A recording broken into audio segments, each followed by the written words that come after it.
Everyone, I am possible class में आप सभी का स्वागत है। तो इस वीडियो में हम डिस्कस करने वाले हैं सोशल साइंस के क्वेश्चंस, जो कि PYQ है 2021 का। इसमें से कुछ क्वेश्चंस मैंने सेलेक्ट किए हैं और उसके साथ साथ आपको मिलेगा फुल एक्सप्लेनेशन, NCERT का फुल एक्सप्लेनेशन मिलेगा। क्योंकि आपको क्वेश्चन के साथ साथ कंटेंट का नॉलेज भी होना बहुत ज़्यादा ज़रूरी है, ताकि एग्ज़ाम में अगर उस टॉपिक के रिगार्डिंग कोई भी क्वेश्चन आता है तो आप इजीली सॉल्व कर ले। तो चलिए देखते हैं फर्स्ट क्वेश्चन क्या है। उससे पहले चलो वो सब्सक्राइब कर लो, लाइक कमेंट शेयर ज़रूर करें, ताकि आपको एसएस के रिगार्डिंग वीडियोज़ मिलती रहे। Consider the statement A and B on high tides and choose the correct options. High tide के बारे में कौन से ऑप्शन सही है, A और B या दोनों ही सही है, वो आपको बताना है। तो क्वेश्चन क्या है, they raise the water level close to शोज which help the ships to arrive at the harbour. देखो मतलब कि जो वाटर लेवल होता है ना, इतना ज़्यादा ऊपर होता है, इतना ज़्यादा ऊपर उठ उठ के आता है कि वो शोर तक पहुंच जाता है, मतलब किनारे तक पहुंच जाता है।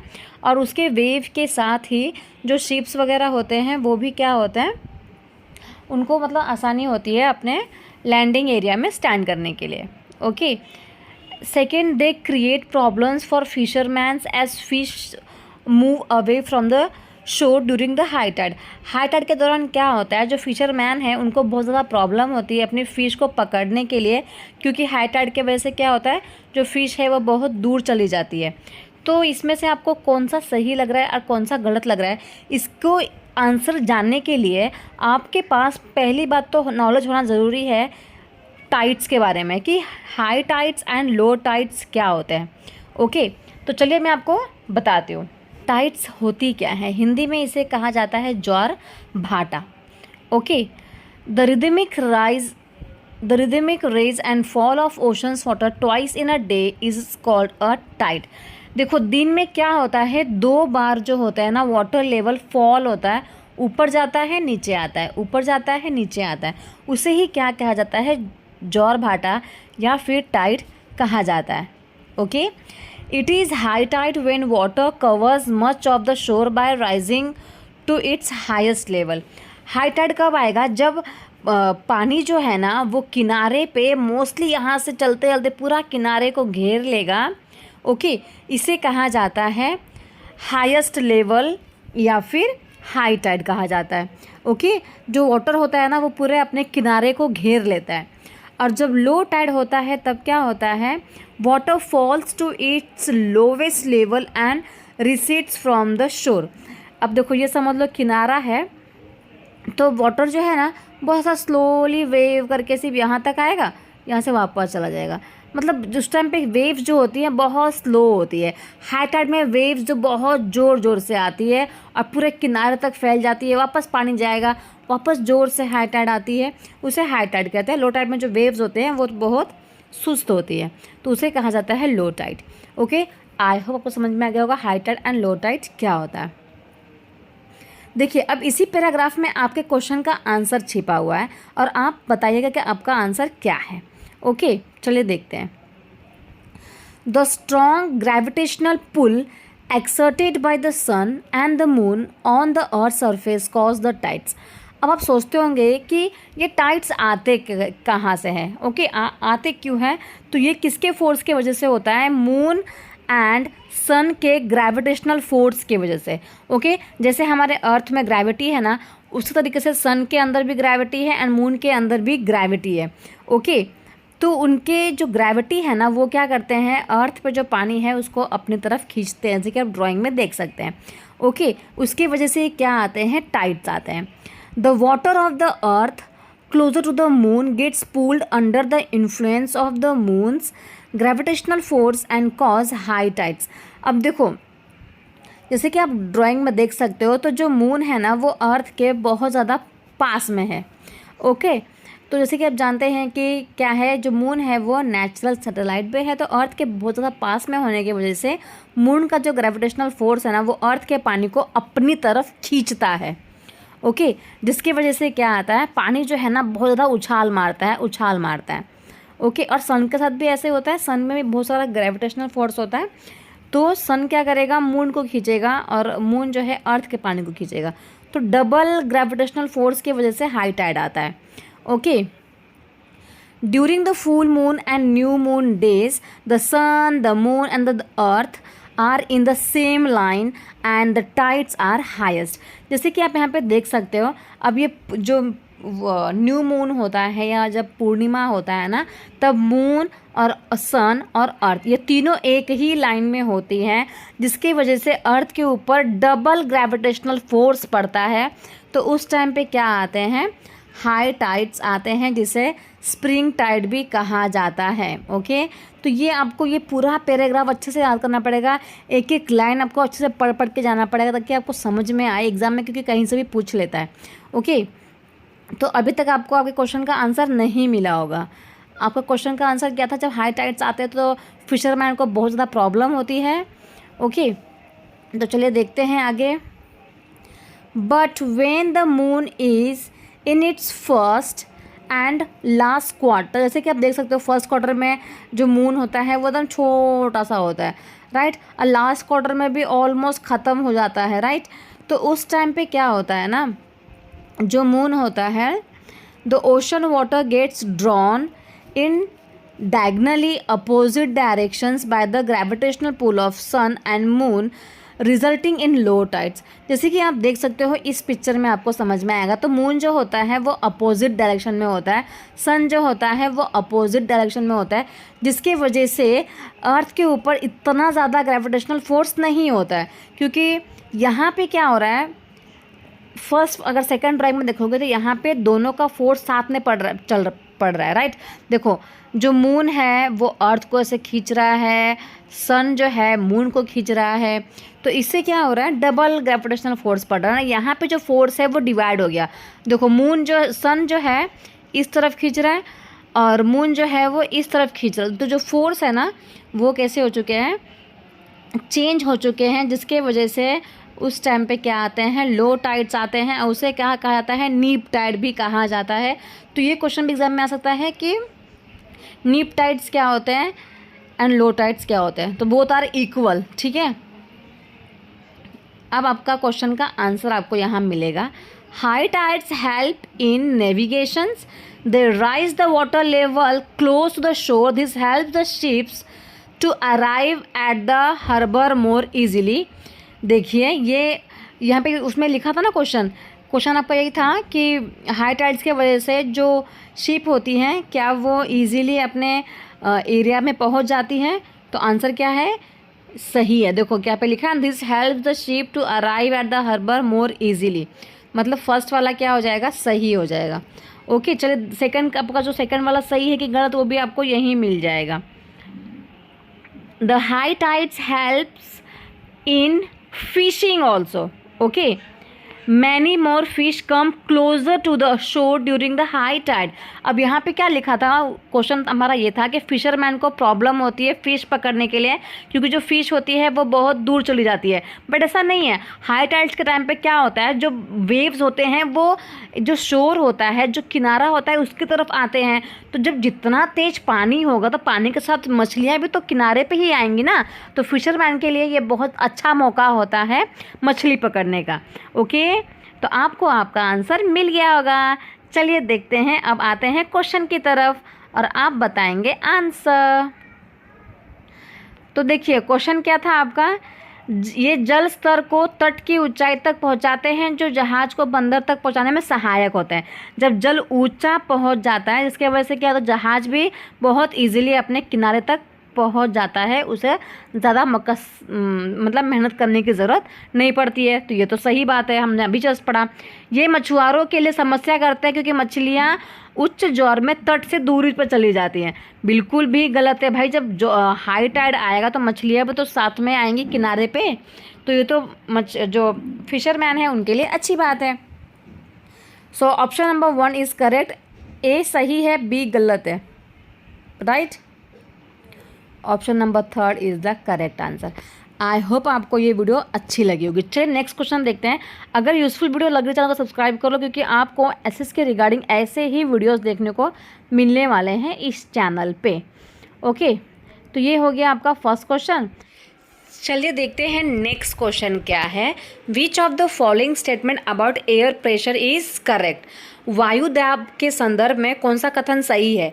तो इसके बारे में हमें पहले वायु दाब के बारे में पता होना ज़रूरी है कि एयर प्रेशर आखिर होता क्या है। ओके, तो क्वेश्चन का चले पहले देख लेते हैं ऑप्शन क्या है। Air always moves from low pressure areas to high pressure area. When in region with high temperature, air gets heated and sink, high pressure area is created. Low pressure area is created in region with lower temperature, cold air becomes heavy and rises. Low pressure is associated with cloudy skies and wet weather. High pressure is associated with clear sky. Okay, तो चलिए एक बार देख लेते हैं कि इसका explanation क्या है, आखिर ये एयर प्रेशर होता क्या है। जब आप ये जान जाएंगे ना तो आप क्वेश्चन का आंसर तुरंत पता लगा सकते हैं।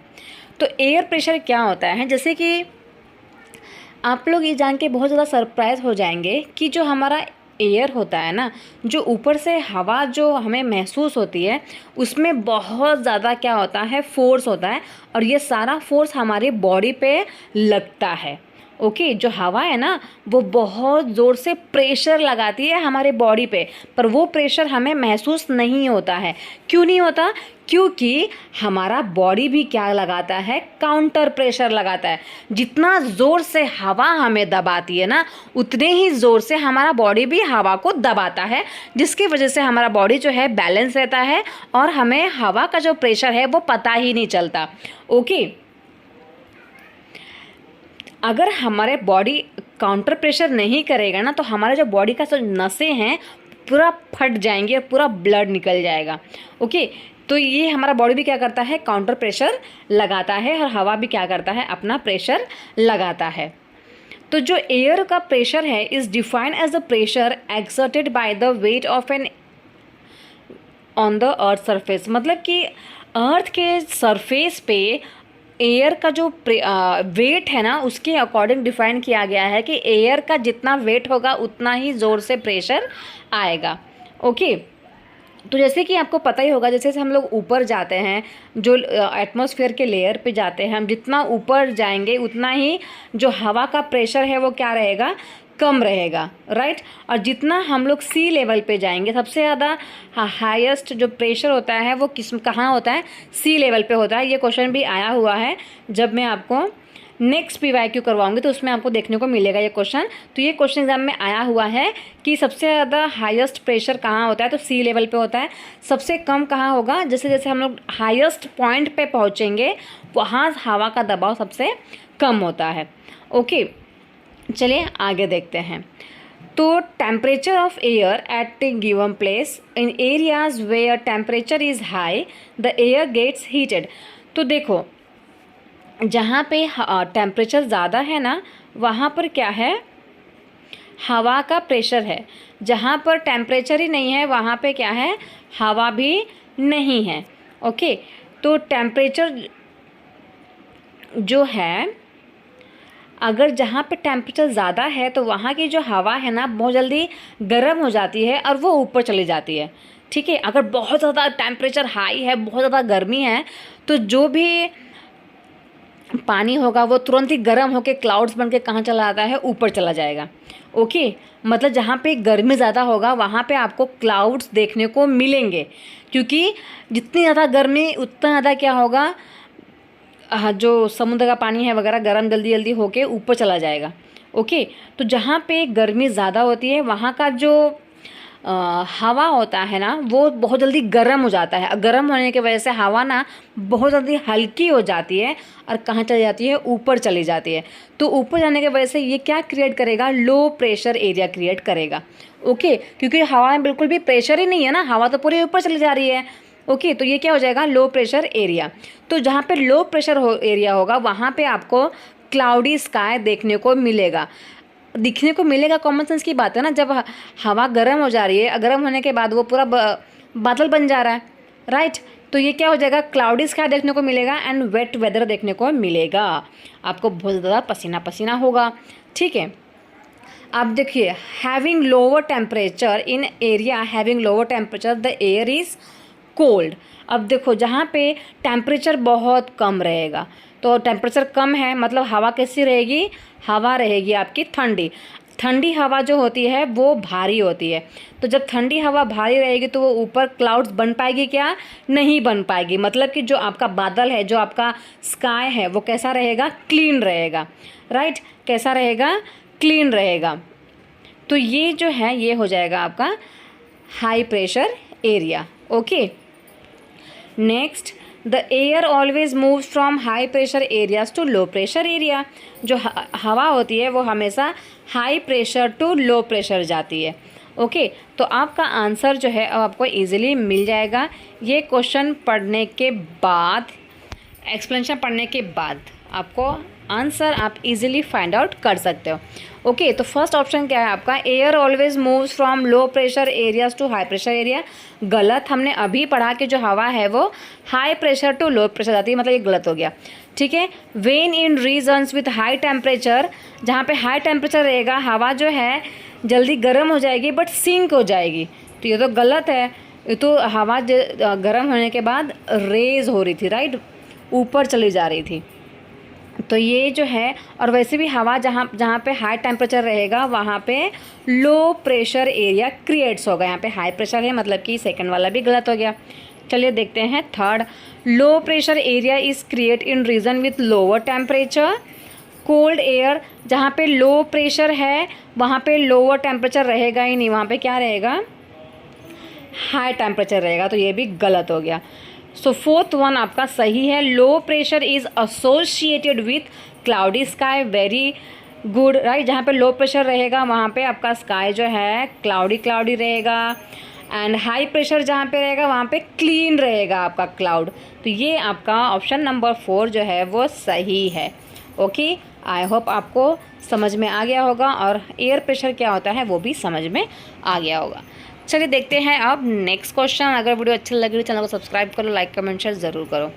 ओके, अमेज़न बेसिन पे पाए जाने वाला ब्रोमीलाइड, ब्रोमीलाइड क्या है वो आपको ये बताना है। ओके, इंसेक्ट है किसी प्रकार का, या किसी प्रकार का ये खाना है, या किसी प्रकार का लीव्स है, या घर में हाउस है, ये आपको बताना है। तो ये भी आपको पढ़ने के बाद ही समझ में आएगा कि जो ब्रोमीडाइल है वो क्या है। ओके, तो चलिए आते हैं एक्सप्लेनेशन की तरफ। ये सारा 7th स्टैंडर्ड की ज्योग्राफी, जितना ही मैंने आपको 3 क्वेश्चंस एक्सप्लेन किए ना, सारे 7th स्टैंडर्ड की ज्योग्राफी का ही क्वेश्चंस है। ओके, चलिए इसका एक्सप्लेनेशन देख लेते हैं। एक्सप्लेनेशन के बाद आपको समझ में आ जाएगा कि जो ब्रोमीडाइल है वो क्या है। As it rains heavily in this region, जैसे कि नाम से ही आपको समझ में आ रहा है रेन फॉरेस्ट, तो वहाँ पे बहुत ज़्यादा बारिश होती होगी, इसलिए इसका नाम क्या है, rain forest, right. Thick forest grow, ये जो जंगल होता है ना बहुत ज़्यादा घना होता है, बहुत ज़्यादा डेंस होता है, इसका घनत्व बहुत ज़्यादा होता है, क्योंकि बारिश हमेशा यहाँ पे होती रहती है। ओके, और इतना ज़्यादा घना होता है ना कि इसके जो नीचे समझ लीजिए ये पेड़ है ना, तो इतना ज़्यादा पास में पेड़ होता है कि सन है, सन की लाइट जो है ना उसके रूट्स तक नहीं पहुंच पाती, तो रूट्स जो है ना हमेशा गीला ही होता है, जिसके वजह से उनके जो लीव्स होते हैं, जो ब्रांचेस होते हैं ना, वो बहुत ज़्यादा बड़े बड़े हो जाते हैं, और जो सन की लाइट जो है ना ग्राउंड लेवल तक पहुँचने ही नहीं देती है। Okay, the ground remains dark and damp, जो जंगल का नीचे वाला जो ग्राउंड है ना इतना ज़्यादा घना है, इतना ज़्यादा अंधेरा वहाँ पे होता है कि कुछ दिखता ही नहीं है। ओके, क्योंकि हमेशा पानी से वो गीला होता है, तो वहाँ पे कोई भी पेड़ पौधा बहुत जल्दी बड़ा हो जाता है और हमेशा हरा भरा ही रहता है, और बहुत ज़्यादा घनत्व होने की वजह से सन की लाइट नीचे तक नहीं पहुँच पाती है। Only shade tolerant vegetations may grow here, orchids, bromeliads grow as a plant, parasites, तो ये जो ऑर्चिड्स हैं एंड ब्रोमेलेट्स हैं ये क्या है, प्लांट्स है। तो देखो मिल गया आपको, राइट। चलिए अब आते हैं क्वेश्चन की तरफ। तो हमारा क्वेश्चन ये था कि ये क्या है, खाना है, कीड़े मकोड़े हैं, या पौधे हैं, ओके, या फिर ढलान वाली छत है, तो क्या है, प्लांट है, राइट। हमें अभी पढ़ा कि क्या है ये, एक it's a one kind of plant, okay, so option number 3 is correct. Option number 3 is correct. I hope आपको समझ में आ रहा है। तो आपको ऐसे ही वीडियो इस चैनल पे मिलने वाली है। चैनल को सब्सक्राइब कर लीजिए और लाइक कमेंट शेयर ज़रूर कीजिए। चलिए अब देखते हैं नेक्स्ट क्वेश्चन की तरफ। और नेक्स्ट क्वेश्चन है stack area and erosional features of which of the following. Stack निम्न में से किसकी अपरदन विशेषता है। स्टैक मतलब इन शॉर्ट आपको बताना है कि जो स्टैक होता है वो किसके इरोजनल की वजह से होता है। विंड के इरोजन की वजह से होता है, ग्लेशियर, सी वेव्स या फिर रिवर्स। तो ये भी 7th स्टैंडर्ड के ज्योग्राफी का ही क्वेश्चन है। आप जब इसका एक्सप्लेनेशन पढ़ोगे ना तो आपको समझ में आ जाएगा कि यह किसके वजह से होता है। देखो, वर्क ऑफ सी वेव्स, तो आपको आंसर तो यही मिल गया कि सी वेव्स की वजह से ही ये क्या बनता है, स्टैक जो है ना वो बनता है। देखिए, सी वेव्स की वजह से ही सी केव्स बनते हैं, सी वेव्स की वजह से ही सी आर्च बनता है, एंड स्टैक भी किसके वजह से बनता है, सी वेव्स के ही वजह से बनता है। ओके, जो वेव्स है ना वो क्या करते हैं, कंटिन्यूसली आती रहती हैं। आपने समुद्र देखा ही होगा, ये पूरा समुद्र है समझ लो, और समुद्र के बीच में कहीं बीच में पत्थर है, तो कॉमन सेंस की बात है कि जो वेव्स है वो पत्थर को लगेगी ही लगेंगी, राइट। तो वेव्स जो है डेली लगेंगी, तो आपको पता ही है कि एक सुई भी पत्थर को तोड़ सकता है अगर कंटिन्यूसली उसको एक ही जगह पे मारा जाए तो ये क्या करती हैं, ये वेव्स जो है ना पत्थर को तोड़ देती हैं। तो जब फर्स्ट टाइम टूटता है ना तो वो थोड़ा सा केव की तरह दिखता है, उसे सी केव कहा जाता है। और जब वो आर पार दिखने लग जाता है तो उसे सी आर्च कहा जाता है। और जब वो सिर्फ एक पत्थर की तरह खड़ा रहता है, ओके, उसे कहा जाता है स्टैक। ओके, तो आई होप आपको समझ में आ गया होगा। अगर आप एक्सप्लेनेशन चाहते हैं तो हम वो भी आपको करा सकते हैं। चलिए एक बार बुक की लैंग्वेज में देख लेते हैं कि क्या दिया है। The erosion and the deposition of the sea waves gives rise to coastal landforms. Sea waves continuously strike at the rock. देखो, जो मैंने बताया, कंटिन्यूसली क्या करते हैं, स्ट्राइक करते हैं रॉक्स को, बार बार जो वेव्स है ना वो लगते रहते हैं। तो जिसकी वजह से क्या होता है, क्रैक हो जाता है, पत्थर में क्रैक हो जाता है और धीरे धीरे वो क्रैक डेवलप होने लग जाता है। Over time they become large and wider, this hollow like caves are formed on the rocks, they are called sea caves। देखो, एक छेद की तरह जो हो जाता है ना उसे कहा जाता है सी caves. As these cavities become bigger and bigger, only the roof of the cave remain। सिर्फ ऊपर का रूप बच जाता है। आर पार देखो, इसमें आपको आर पार दिख रहा है, तो जिसमें आर पार दिखता है ना वो हो जाता है sea arches. Okay, further erosion breaks the roof and only walls. अब देखो, जो रूफ है ना वो भी टूट जाता है, अब सिर्फ क्या बचेगा, एक छोटा सा इसी वॉल बचेगा। ये पहले पूरा पत्थर था, ओके, फिर इसके बाद ये छोटा सा छेद हुआ, इसके बाद ये पूरा आर पार दिखने लग गया। अब सिर्फ क्या बचा है, ये दो दीवारें बची है, ये जो दो वॉल्स है ना, सिर्फ ये दो वॉल्स बची है, उसे क्या कहा जाता है, स्टैक कहा जाता है। Okay, steep rocky coast rising almost vertically above sea water is called the sea cliff. These sea waves deposit sediments along the shores forming beaches। और सी क्लिफ क्या होता है, जब ये दोनों में से फिर एक भी टूट जाएगा, सिर्फ एक ही बचेगा, उसे क्या कहा जाएगा, सी क्लिफ कहा जाएगा। ओके, तो ये जो भी सी वेव्स, जो इरोजन्स हो रहे हैं वो किसके वजह से होते हैं, सी वेव्स के वजह से होते हैं। तो जो स्टैक है वो किसकी इरोजन की वजह से हो रहा है, सी वेव्स की वजह से। ओके, आई होप आपको समझ में आ रहा है। अब देखते हैं नेक्स्ट क्वेश्चन। नेक्स्ट क्वेश्चन है कि identify the layer of the atmosphere from the features given below. तो नीचे जो ए और बी दिए हैं ना, उसके फीचर्स, ये किसी के फीचर्स है, ठीक है, 1 2 3 4, ये चारों में से किसी के फीचर्स है। हमें ये ढूंढना है कि ये किसके फीचर्स है। तो फर्स्ट फीचर ये दिया हुआ है, temperature rises very rapidly with increasing highest in the layer. तो टेम्परेचर है ना बहुत जल्दी बढ़ता रहता है अगर हम हाईएस्ट लेवल पे पहुंच जाते हैं तब।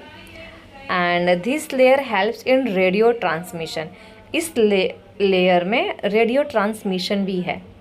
ओके,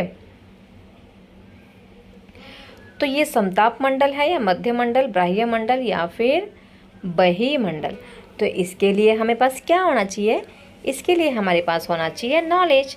तो चलिए नॉलेज ले लेते हैं। तो सबसे पहले आपको पता होना चाहिए कि हमारे एटमॉस्फेयर में कितने लेयर्स हैं। तो 5 लेयर है, ठीक है। फर्स्ट है ट्रोपोस्फियर, सेकंड है स्ट्रेटोस्फियर, थर्ड है मेसोस्फियर, फोर्थ है थर्मोस्फियर, सबसे लास्ट का है एक्सोस्फियर। ठीक है, ये क्वेश्चन लाखों बार आया है कि सबसे नियरेस्ट लेयर कौन सा है, अर्थ के सबसे नियरेस्ट लेयर कौन सा है, ट्रोपोस्फियर। सबसे दूर का लेयर कौन सा है, तो ये है एक्सोस्फियर। ठीक है, तो ऐसे क्वेश्चंस एग्जाम में आते हैं, तो ये भी याद रखिएगा। टोटल कितने लेयर्स है, 5 लेयर्स है।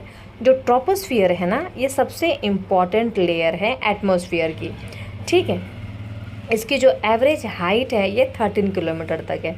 मतलब कहाँ तक फैली है, 13 किलोमीटर तक फैली हुई है। ओके, इसके बाद एयर ब्रीथ एग्जिस्ट हियर। जो हम सांस लेते हैं ना, हमारे एयर में क्या होता है, ऑक्सीजन होता है, राइट।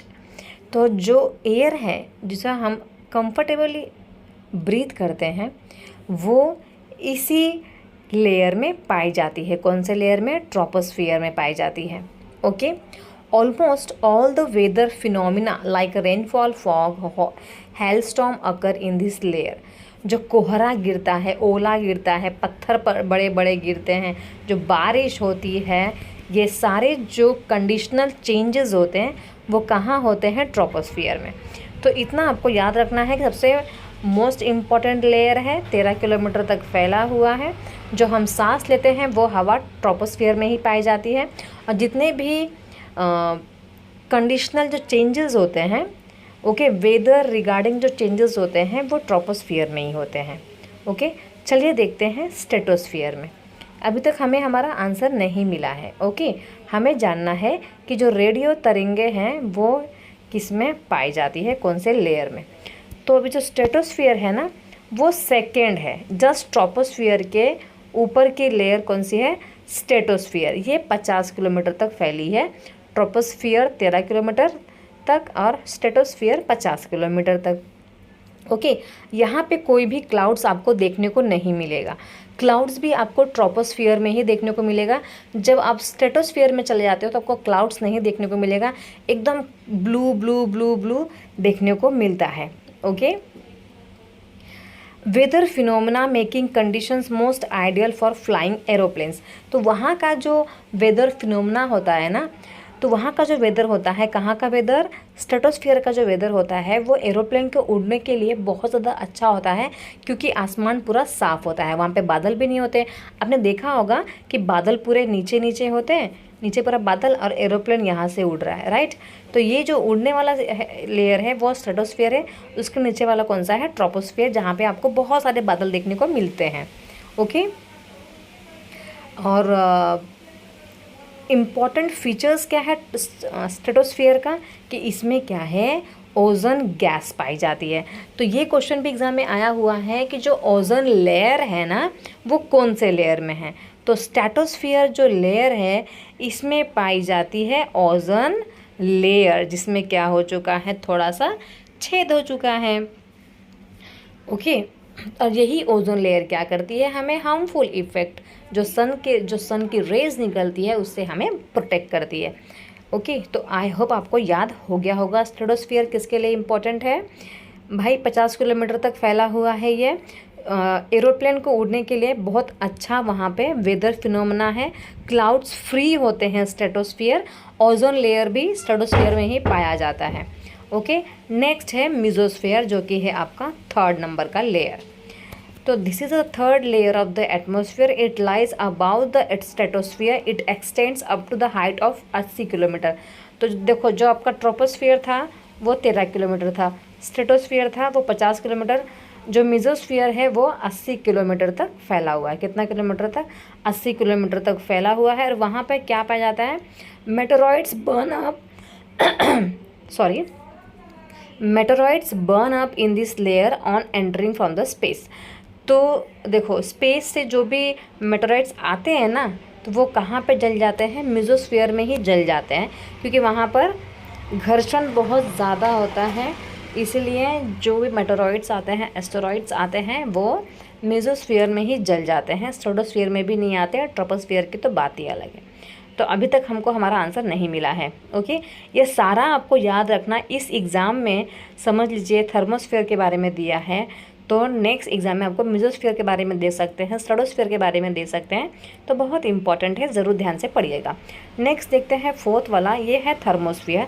थर्मोस्फीयर जो है ना, यहाँ पे जो टेम्परेचर है ना बहुत रैपिडली क्या होता है, बढ़ जाता है। जैसे जैसे आप हाइट पे जाते हो ना, वहाँ पे टेम्परेचर बहुत ज़्यादा हाई हो जाता है, ठीक है। और इसी को एनोस्फीयर भी बोलते हैं। Ionosphere is a part of this layer. इसी लेयर का एनोस्फीयर क्या है, हिस्सा है। ओके, और अगर इसके नेक्स्ट पार्ट को देखा जाए तो ये 80 से लेकर 400 किलोमीटर तक फैला हुआ है। रेडियो ट्रांसमिशन इसी लेयर पे पाई जाती हैं। ओके, जो रेडियो तरंगे होती हैं ना, तो वो सारा इसी लेयर्स में पाई जाती है। तो आपको आपका आंसर मिल चुका है कि कहाँ पर टेम्परेचर बहुत ज़्यादा हाई होता है, तो वो होता है थर्मोस्फीयर। रेडियो तरंगे कहाँ पाई जाती है, वो भी है आपका थर्मोस्फीयर, ठीक है। तो आंसर मिल चुका है। अब एक्सोस्फीयर भी देख ही लेते हैं। तो सबसे ऊपर का जो लेयर है ना, अपर मोस्ट लेयर, ये है हमारा एक्सोस्फीयर। ये जो लेयर है बहुत पतली है और एकदम बहुत हल्की गैस से मिलकर बनी हुई है। कौन सी गैस से मिलकर बनी है भाई, तो हीलियम एंड हाइड्रोजन, ठीक है। तो ये आप याद रखिएगा। हो सकता है कि इस बार एग्ज़ाम में एक्सोस्फीयर ही आ जाए कि कौन सी ऐसी गैस है, फीचर्स के बारे में पहचानो। तो हीलियम एंड हाइड्रोजन से मिलकर बना हुआ है और सबसे अपर मोस्ट लेयर है। तो आपको आना चाहिए भाई कि ये तो एक्सोस्फीयर का फीचर्स है। तो आई होप आपको ये समझ में आ गया होगा। अब चलिए हम देखते हैं आंसर हमारा क्या है। तो देखिए, temperature rises very rapidly with increasing height in this layer helps in radio transmission. इसका आंसर क्या आएगा आपका, थर्मोस्फीयर। तो आई होप आपको ये 5 क्वेश्चंस अच्छे लगे होंगे। अगर आपको थोड़ा सा भी वीडियो नॉलेजेबल लगी है, चैनल को कर लीजिए सब्सक्राइब, लाइक कमेंट शेयर भी ज़रूर कीजिएगा ताकि आपको ऐसे ही वीडियो मिलते रहें। तो अब हम लोग PYQ प्लस कंटेंट स्टार्ट किया है मैंने इस चैनल पे, तो आप जाके मेरे सोशल साइंस के प्लेलिस्ट पे देख सकते हैं। ये सारी वीडियो आपके लिए बहुत ज़्यादा यूज़फुल होने वाली है, क्योंकि सीटेट में सोशल साइंस का ही सबसे ज़्यादा प्रॉब्लम बच्चों को होता है। तो अगर आप PYQ के साथ साथ कंटेंट भी करेंगे, तो कोई भी अगर कंटेंट के रिगार्डिंग कोई कैसा भी क्वेश्चन आता है तो आप इजीली सॉल्व कर लोगे। तो ये वीडियो आपके लिए बहुत यूज़फुल है। प्लीज़ चैनल को सब्सक्राइब करें, आपके फ्रेंड्स लोग को भी शेयर करें ताकि उनको भी PYQ प्लस कंटेंट का नॉलेज मिले। Thank you so much everyone. मिलते हैं नेक्स्ट वीडियो में।